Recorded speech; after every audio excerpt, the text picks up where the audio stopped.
दोपहर में उस घर के सूने आंगन में पैर रखते ही मुझे ऐसा जान पड़ा, मानो उस पर किसी शाप की छाया मंडरा रही हो। उसके वातावरण में कुछ ऐसा अकथ्य, अस्पृश्य, किंतु फिर भी बोझिल और प्रकंपमय और घना सा फैल रहा था। मेरी आहट सुनते ही मालती बाहर निकली। मुझे देखकर पहचान कर उसकी मुरझाई हुई मुख मुद्रा तनिक से मीठे विस्मय से जागी सी और फिर पूर्ववत हो गई और बिना उत्तर की प्रतीक्षा किए भीतर की ओर चली। मैं भी उसके पीछे हो लिया। भीतर पहुंचकर मैंने पूछा, वे यहाँ नहीं हैं। अभी आए नहीं, दफ्तर में हैं। थोड़ी देर में आ जाएंगे। कोई 1:30-2 बजे आया करते हैं। कब के गए हुए हैं? सवेरे उठते ही चले जाते हैं। मैं हूं कहकर पूछने को हुआ, और तुम इतनी देर क्या करती हो? पर फिर सोचा, आते ही एकाएक प्रश्न ठीक नहीं है। मैं कमरे के चारों ओर देखने लगा। मालती एक पंखा उठा लाई और मुझे हवा करने लगी। मैंने आपत्ति करते हुए कहा, नहीं, मुझे नहीं चाहिए। पर वह नहीं मानी। बोली, वाह! चाहिए कैसे नहीं? इतनी धूप में तो आए हो, यहाँ तो।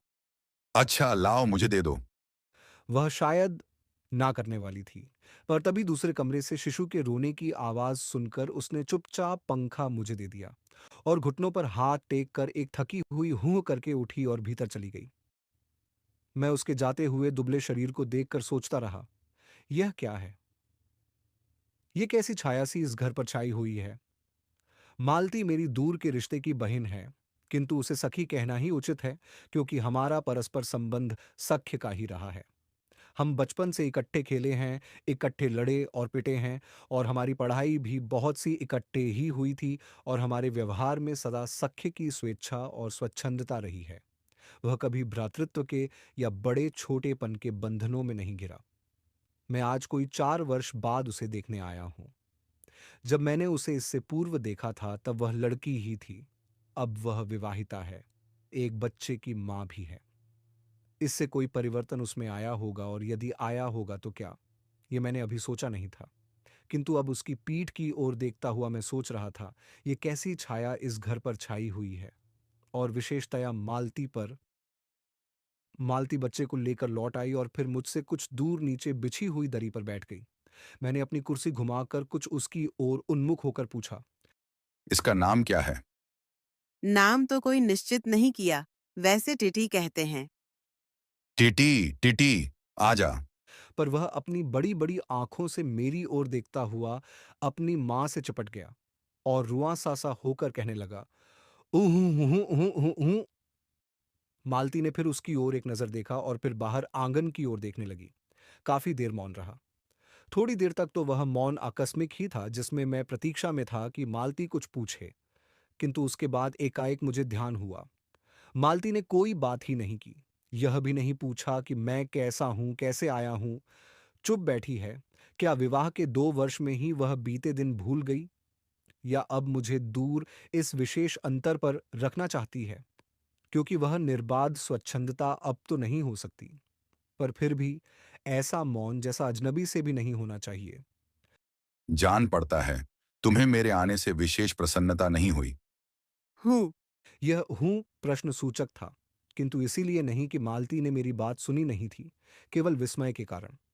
इसलिए मैंने अपनी बात दोहराई नहीं, चुप बैठा रहा। मालती कुछ बोली ही नहीं। तब थोड़ी देर बाद मैंने उसकी ओर देखा। वह एकटक मेरी ओर देख रही थी, किंतु मेरे उधर उन्मुख होते ही उसने आंखें नीची कर लीं।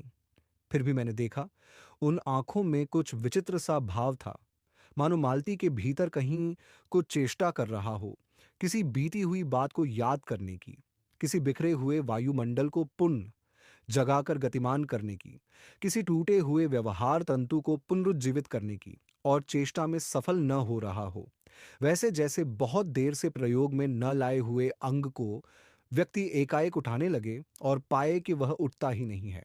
चिर स्मृति में मानो मर गया है, उतने क्षीण बल से, यद्यपि वह सारा प्राप्य बल है, उठ नहीं सकता। मुझे ऐसा जान पड़ा, मानो किसी जीवित प्राणी के गले में किसी मृत जंतु का तौग डाल दिया गया हो। वह उसे उतार कर फेंकना चाहे, पर उतार ना पाए। तभी किसी ने किवाड़ खटखटाए। मैंने मालती की ओर देखा, पर वह हिली नहीं। जब किवाड़ दूसरी बार खटखटाए गए, तब वह शिशु को अलग करके उठी और किवाड़ खोलने गई। वे यानी मालती के पति आए। मैंने उन्हें पहली बार देखा था, यद्यपि फोटो से उन्हें पहचानता था। परिचय हुआ। मालती खाना तैयार करने आंगन में चली गई और हम दोनों भीतर बैठकर बातचीत करने लगे। उनकी नौकरी के बारे में, उनके जीवन के बारे में, उस स्थान के बारे में, आब ओ हवा के बारे में और ऐसे अन्य विषयों के बारे में जो पहले परिचय पर उठा करते हैं। एक तरह का स्वरक्षात्मक कवच बनकर। मालती के पति का नाम है महेश्वर। वह एक पहाड़ी गांव में सरकारी डिस्पेंसरी के डॉक्टर हैं। उसकी हैसियत से इन क्वार्टरों में रहते हैं। प्रातःकाल 7 बजे डिस्पेंसरी चले जाते हैं और 1:30 या 2 बजे लौटते हैं। उसके बाद दोपहर भर छुट्टी रहती है। केवल शाम को 1-2 घंटे फिर चक्कर लगाने के लिए जाते हैं। डिस्पेंसरी के साथ के छोटे से अस्पताल में पड़े हुए रोगियों को देखने और अन्य जरूरी हिदायतें करने से उनका जीवन भी बिल्कुल एक निर्दिष्ट ढर्रे पर चलता है। नित्य वही काम, उसी प्रकार के मरीज, वही हिदायतें, वही नुस्खे, वही दवाइयाँ।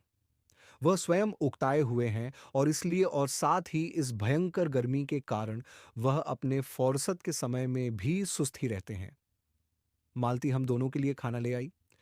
तुम नहीं खाओगी या खा चुकी? वह पीछे खाया करती है। पति 2:30 बजे खाना खाने आते हैं, इसलिए पत्नी 3 बजे तक भूखी बैठी रहेगी। आपको तो खाने का मजा क्या ही आएगा, ऐसे बेवक्त खा रहे हैं। वाह, देर से खाने पर तो और भी अच्छा लगता है। भूख बढ़ी हुई होती है, पर शायद मालती बहन को कष्ट होगा। उहुँ, मेरे लिए तो यह नई बात नहीं है। रोज ही ऐसा होता है। यह रोता क्यों है? हो ही गया है चिड़चिड़ा सा। हमेशा ही ऐसा रहता है। जिससे वह और भी रोने लगा। मालती ने भूमि पर बैठा दिया और बोली अच्छा ले, रो ले। और रोटी लेने आंगन की ओर चली गई। जब हमने भोजन समाप्त किया तब 3 बजने वाले थे। महेश्वर ने बताया कि उन्हें आज जल्दी अस्पताल जाना है। वहां 1-2 चिंताजनक केस आए हुए हैं जिनका ऑपरेशन करना पड़ेगा। 2 की शायद टांगें काटनी पड़े। गैंग्रीन हो गया है। थोड़ी ही देर में वह चले गए।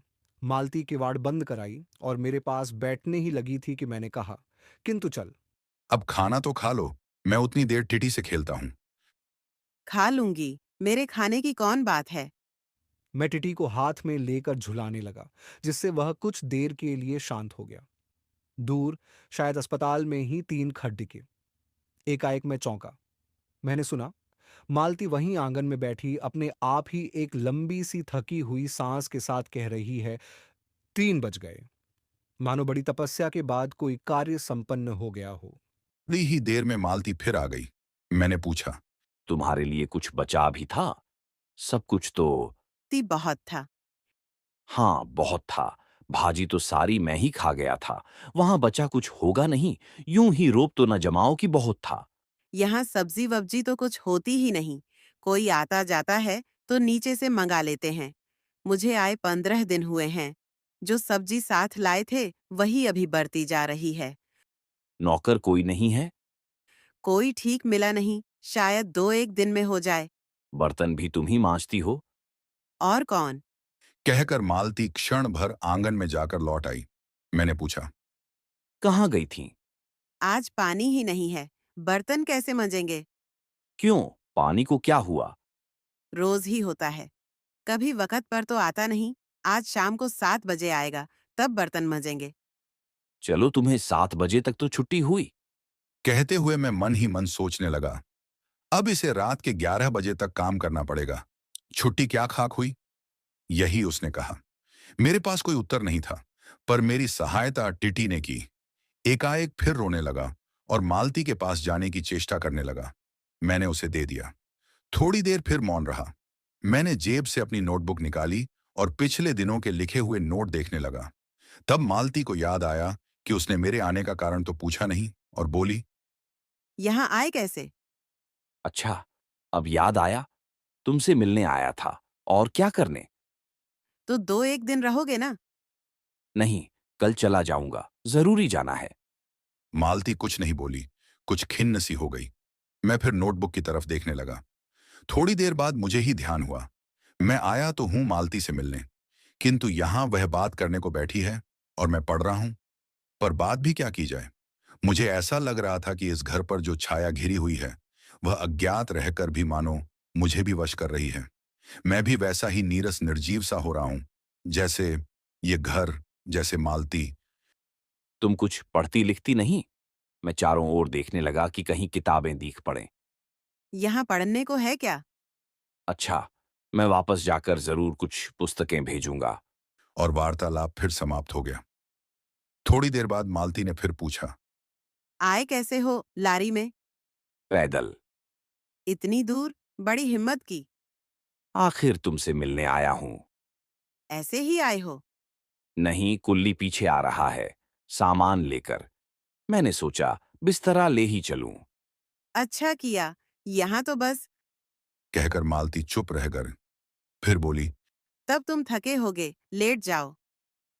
नहीं, बिल्कुल नहीं थका। रहने भी दो। थके नहीं, भला थके हैं। और तुम क्या करोगी?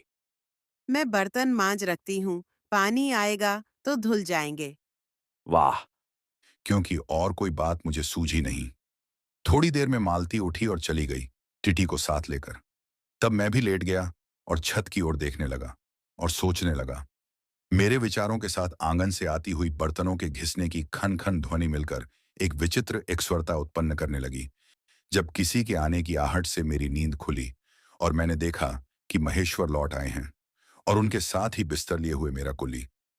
मैं मुंह धोने को पानी मांगने को ही था कि मुझे याद आया, पानी नहीं होगा। मैंने हाथों से मुंह पोंछते पोंछते महेश्वर से पूछा।